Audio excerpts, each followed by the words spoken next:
Hello, everyone, and welcome to the CyberWire's Research Saturday, presented by Juniper Networks. I'm Dave Bittner, and this is our weekly conversation with researchers and analysts, tracking down threats and vulnerabilities and solving some of the hard problems of protecting ourselves in a rapidly evolving cyberspace. Thanks for joining us. And now a word from our sponsor, Juniper Networks. Join Juniper at NextWork 2019 to learn, share, and collaborate with game changers from companies across the networking industry. This year's event features keynotes from Juniper executives, as well as special guest speaker Irvin Magic Johnson, along with over 40 breakouts and masterclasses led by distinguished engineers, as well as various opportunities for certification testing and training. Visit juniper.net/nextwork for more information. That's juniper.net/NXTWORK. And we thank Juniper for sponsoring our show. And thanks also to our sponsor, Enveil, whose revolutionary zero-reveal solution closes the last gap in data security, protecting data in use. It's the industry's first and only scalable commercial solution, enabling data to remain encrypted throughout the entire processing lifecycle. Imagine being able to analyze, search, and perform calculations on sensitive data, all without ever decrypting anything, all without the risks of theft or inadvertent exposure. What was once only theoretical is now possible with Enveil. Learn more at enveil.com. So what we were doing is we kind of proactively look for threat actors, and one of the things that we traditionally kind of look for are some of these Trojanized documents. That's Danny Adamitis. He's Director of Intel Analysis at Prevalion. The research we're discussing today is titled Autumn Aperture. Threat Campaign highlights new evasion technique using an antiquated file format. His co-author, Elizabeth Wharton, will be joining the conversation as well. We like to focus on this particular aspect because if you're able to catch the document, you can effectively nullify any additional payloads that come after that. So what we were doing is we were kind of doing a deep dive, and we noticed that in some of these Trojanized documents, we noticed that they had this unique Kodiak flash format file that was being flagged as malicious by some vendors, but not being flagged as malicious by many, which is kind of that really nice sweet spot we like to be in, where we can find things as it's kind of an emerging trend or an emerging technique used by these threat actors. By being able to identify that, we were able to kind of raise visibility and kind of bring this new technique to light. And that's what we're really happy about with this particular report. Now, in terms of who we think we're up against here, is this a known threat group? Is this work following on work we've seen before? Where do we stand there? So during our analysis of this campaign, we did see some overlap with a previous campaign that was reported as smokescreen by another security group. So we noticed that there was some trends, and we tried to highlight this to kind of note that it may be a continuation of that campaign. But other than that, we don't really have any definitive attribution as to who could be behind those campaigns. All right, well, let's walk through it together. Sort of take me through step by step. If I were to find myself being victimized by this, how would that have played out? Unfortunately, there is a little bit of speculation as we don't have the entire picture. But what we've been able to gather is that a victim would likely have been sent an email, and that email would likely contain a bit.ly link. We believe that based off the content of this, it would probably be socially engineered to each victim. So, for example, one of the documents we talk about was a speaker's note from a conference on the Nuclear Deterrence Summit. So it would likely be a follow-up email saying, thank you for attending our summit. Based off your interest in some of the conference talks you attended, we wanted to send you some of the speaker's notes. That way you have this as reference material moving forward. Please click on this link to download this particular document. Once you have clicked on the bit.ly link, it would then go to a compromised WordPress site where the victim would then download a RAR file. The RAR file is just kind of a way for them to kind of pack it, if you will, and kind of obfuscate it in order to evade certain antivirus detection. But once you click on that, it would then kind of appear as a Microsoft Word document, and you would be greeted with a little prompt saying, please enable macros. This document was written in a different version of Microsoft Word. It may be incompatible because you might be using a Mac or Windows or what have you. And then when you click on the Enable Macros button, that's when the actual payload starts to form. And so, I mean, this is certainly not uncommon, this tricking people to try to enable their macros. No, and really it's a classic approach. That's Elizabeth Wharton. She's VP of Strategy and Operations at Prevalion and co-author of the report. In this case, for a conference that had 350 attendees, they had over 361 clicks on the Bitly link within the first week. So common and highly successful, though. So because they're using a Bitly link, that enables you to go look at the statistics for who's clicking through that link? Yes. So many people may be familiar with Bitly as kind of an internal marketing tool, how you can kind of see, hey, who clicked on my tweet or who clicked on this particular ad? And you can say this was being clicked from, Twitter or from a Facebook post or maybe even LinkedIn. And it kind of helps building some of those metrics, which makes marketing life easier for everyone else. We believe that we're able to basically harness those same metrics, and we've actually included screenshots of that in our report.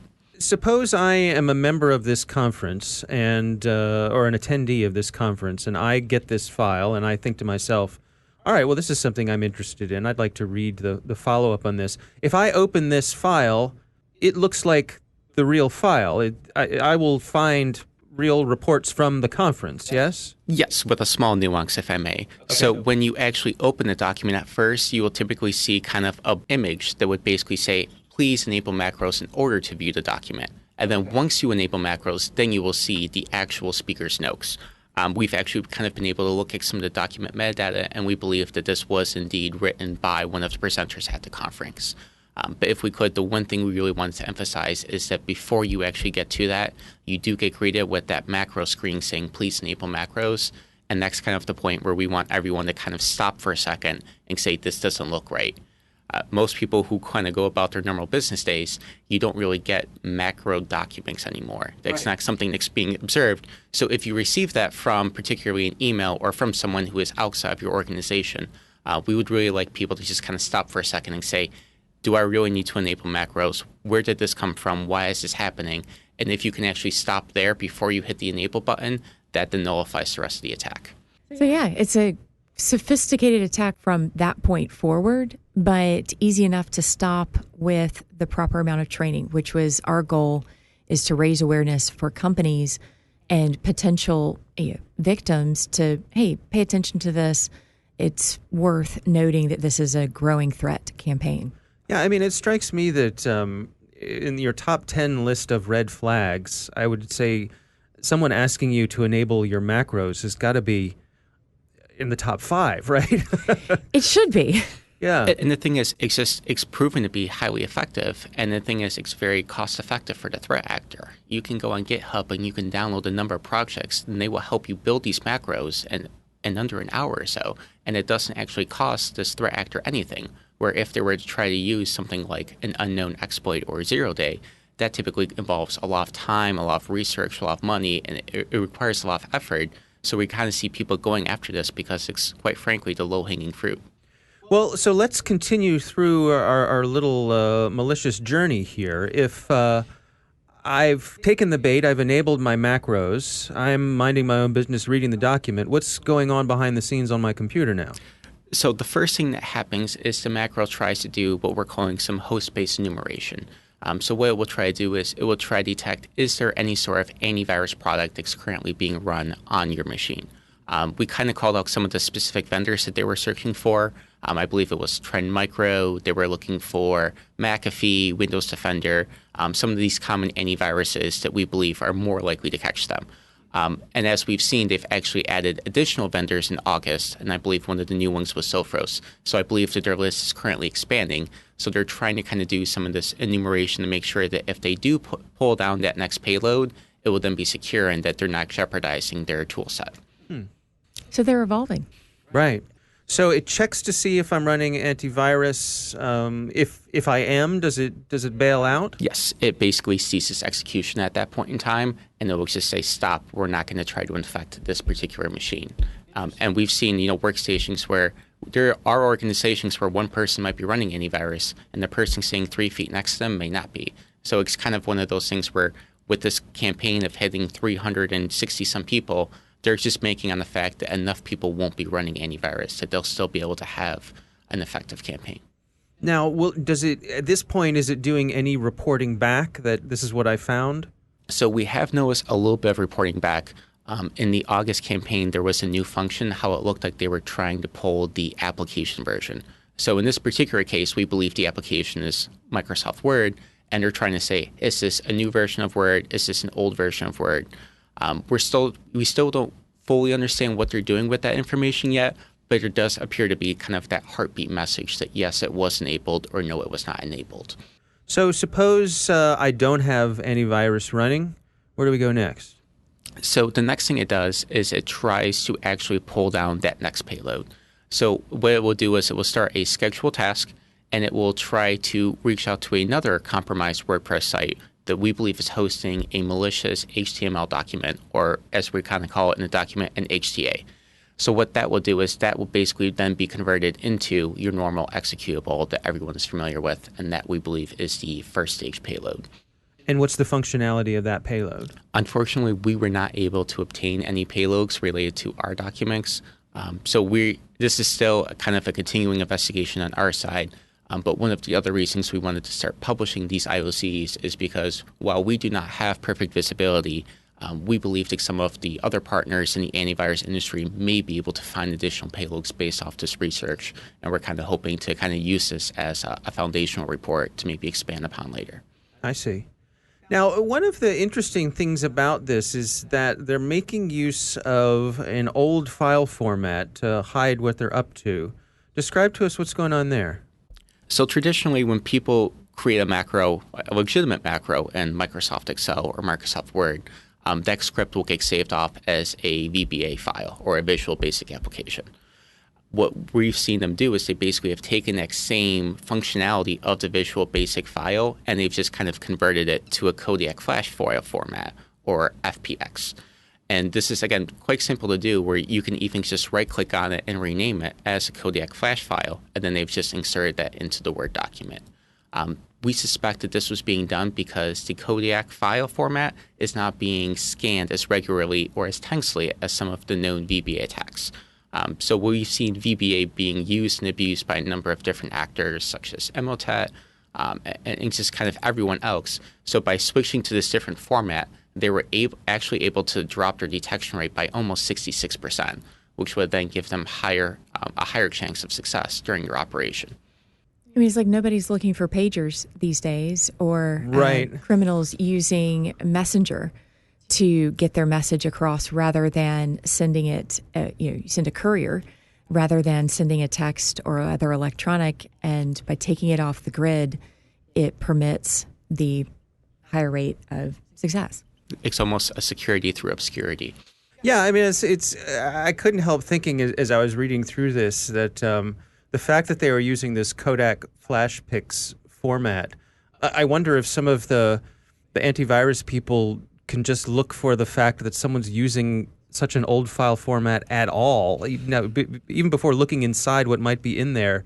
Like that raises a red flag. Who's using a Kodak Flash Pix format? Could that be an indicator at all itself, right? Yeah. I mean, that was one of the goals of releasing the report with the information we had, was to give businesses and teams that running head start, that here's some stuff that perhaps you're no longer thinking of, or you've assumed level setting within your company that, of course, everyone knows not to do this. Well, remind them. Of course we're checking. Well, you may not be checking for this. So by doing that, you can cut down the rate, success rate. Yeah. So where do we go from here? I mean, what are your recommendations for folks to protect themselves from this?